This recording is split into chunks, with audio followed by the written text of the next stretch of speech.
Welcome back to the kitchen.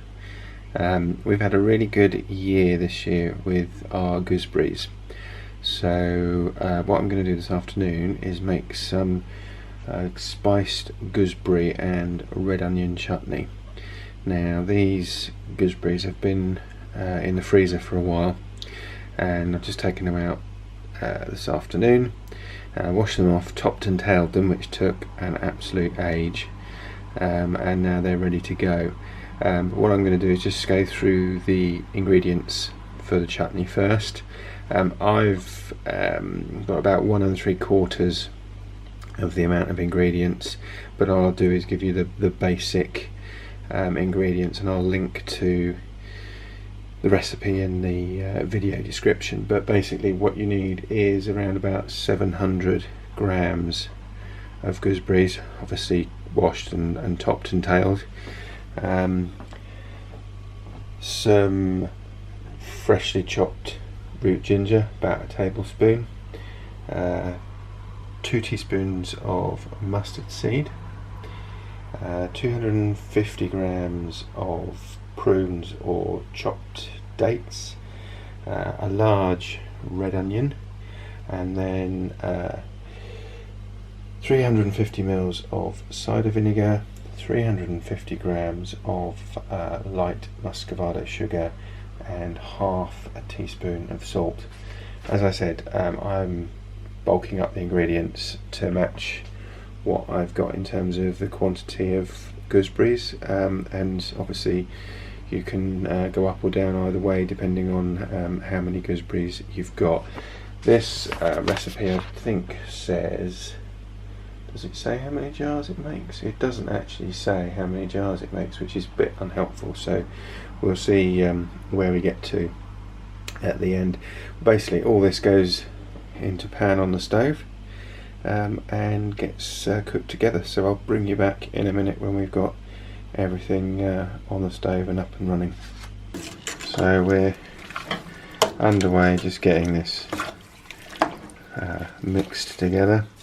Once it's properly mixed, it needs to cook for about anywhere between about half an hour and 40 minutes until it's a kind of well, till it looks like chutney basically, and it's all well combined and kind of sticky. So we'll get on with that, and I'll bring you back when it's looking like it's getting almost ready to be transferred into jars. I probably should have explained why we've got different colours of gooseberries. They are different varieties. There's a regular green gooseberry in here, and then what they call a blush gooseberry, and I've just mixed the two. The blush is generally a little bit sweeter than the green, but it's one or two of the 3 varieties that I grow on the allotment. The other one is a kind of yellowy orange, which is normally the one that flowers first and produces fruit first, and gets sort of eaten in desserts and things.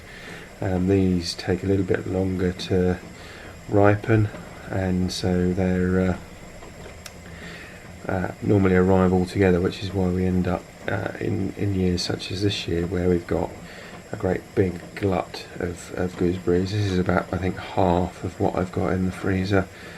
So if this is a successful chutney, I'll either be making some more or looking for another similar recipe that I can use to use up what's in the freezer. So as you can probably see, this is just coming onto the boil.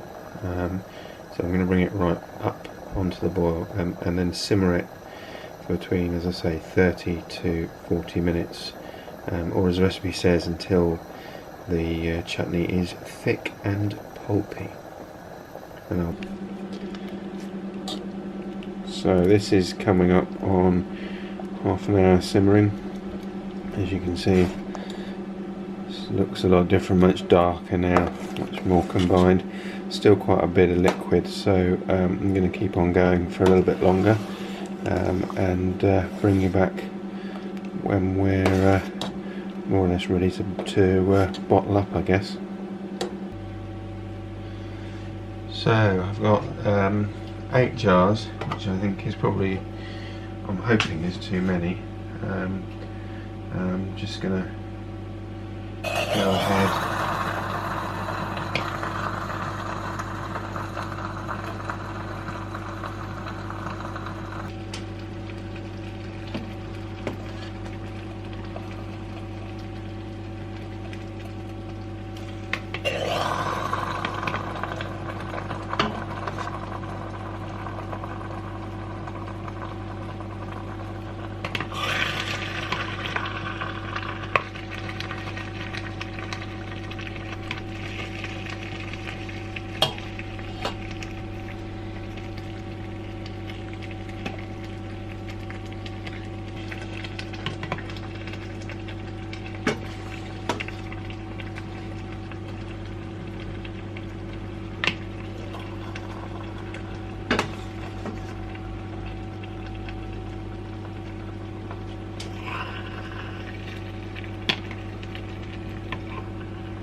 I might have guesstimated this just about right. I might end up with about 7.5 jars. So another little taster jar, which will be a good thing because this needs to be set aside for a couple of months before it can be used really. But obviously this last jar I do think, or it might, in actual fact, I think we might end up with bang on 8 jars.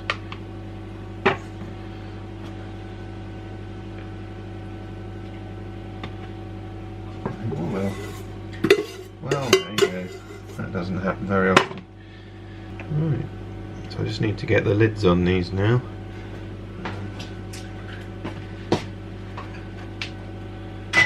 Got them in a pan, so they're sterilised as well. Pan of boiling water. So the lids are in a pan of boiling water. I'm just going to get them out with a pair of tongs, and then just leave all of this to one side so that they can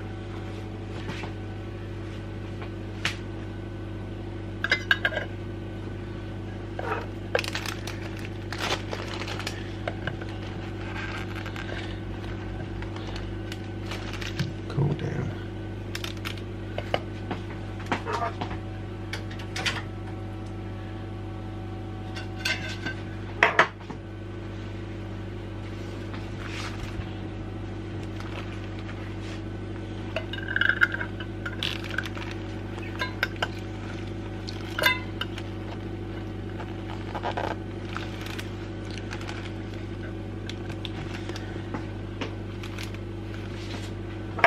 So that's it, 8 jars, and we'll now just leave those to seal up properly for the vacuum to be applied as the jars and the lids cool, and then in a couple of months' time we get to see what we've got. If you have been, thank you very much for watching, and I'll speak to you again soon.